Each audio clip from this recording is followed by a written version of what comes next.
Hello and welcome to Brodual. Today we have the start of a series of videos sharing the top 100 most popular mods for Skyrim.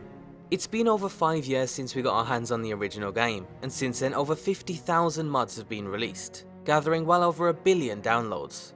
As a way to celebrate some of the best work made by modders, we're going to put all 100 of the most endorsed mods under the spotlight. The top 100 list has a fantastic selection of mods covering almost every modding category, and in this series we're going to cover exactly what they do and why we think they found their spot in the top 100. In the end we hope to have a complete video archive covering some of the best mods out there, so in 5 or even 10 years time, modders both old and new can look back at some of the best. Skyrim mods are scattered all over the internet, on various modding sites like the Nexus and Steam. Each platform also uses a different rating system, so it's hard to gather a true top 100. Even if we looked at downloads, it could still be skewed by mods with optional files or updates. After doing some research, we've decided to keep things simple and stick to using the Nexus's most endorsed list. It's certainly not perfect, but from our research, almost every mod is either still being frequently updated, or is complete and fully functional in the latest version of Skyrim. If a mod has been significantly updated, then we'll share that too, sort of like how we did in our Where Are They Now video. In the rare case that we do stumble upon an ancient, now obsolete modding relic, we'll either point you in the direction of a similar, more recent mod, or at least explain why it's no longer needed. So without further delay, let's jump straight into the list at number 100 with the Immersive First-Person View mod. This is an overhaul for the first-person camera that lets you see exactly what your character sees. The mod achieves this by putting the camera where your character's eyes are, essentially mounting it on your character's head. So when you look down you can see your body, and when you do anything else you can see it through your character's eyes. This leads to some great immersion boosting effects, whether it's a slight bobbing as you walk along a bumpy road, or when you're violently smashed into the air by a giant. However, it's not always as practical for certain tasks, especially combat, where it's almost impossible to see your hands and weapons. It's still functional, but it'll definitely take some getting used to. If you tried the mod back in 2013, you probably remember the heavy jerking effect caused by the mod, and the endless tweaking in the mod menu to get the mod to work just right. But in mid-2016, the author rebuilt the mod from the ground up, and it's now a pure SKSE plugin. The issues of extreme camera jerking and clipping are now very limited, and thanks to the more complex configuration system, you now have more control over the mod than ever.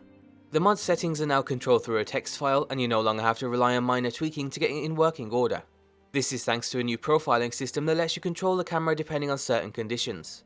For example, if you find it impractical for combat like me, then you simply just need to head to the combat profile. From there you can try and tweak a few things, or for a quick fix you can set the camera to automatically turn off and on whenever you draw and sheath your weapons. These profiles cover every type of action, from all types of movement to casting magicka to transforming and more. So if at any point you think the camera is acting weird or you don't like how it performs for certain actions, you can quickly and easily fix it. For that reason, the Immersive First-Person View is the most customizable, powerful first-person camera mod out there, and its consistent updates and improvements are why it's received over 45,000 endorsements. As far as I know, it's also the only one of the big 3 camera mods that actually mounts the camera to your character's face, letting you see the world through their eyes. At number 99 we have Skyfalls and SkyMills. This relatively simple mod fixes one of the most jarring aspects of Skyrim's distant view. You don't even have to go too far away from a waterfall or mill in the vanilla game to notice a huge popping effect. As soon as you step out of the Goldilocks zone, waterfalls turn into an ugly blob, and the same goes for mills. The mod fixes this by making the game render waterfalls, wheat mills and water mills at full quality regardless of distance. The mod also gives you the ability to increase the size of mills to make them stand out more in the distance. Skyrim is chock full of waterfalls and mills. Waterfalls in particular come in all shapes and sizes, and those multi-leveled ones tend to be a focal point for several of Skyrim's views, and this mod is essential for restoring them. The mod's popularity is due not only to its simplicity, but also its compatibility. It's fully compatible alongside every major water mod. It also works perfectly alongside other LOD mods, and even has patches for Falskar and Wormstooth. This is the type of mod that I can't remember the last time it wasn't in my load order, and at 46,000 endorsements I think many others agree. And for today's final mod at number 98, we have the Categorized Favourites menu. This once essential mod was a must-have for any modders in early 2012. However, due to updates in bigger UI mods, the Categorized Favourites menu lost some of its edge. Without the use of scripts, the mod offers a more complete and customizable favourites menu. By default, the mod splits your items into various categories, including potions, weapons and armour, magic and more.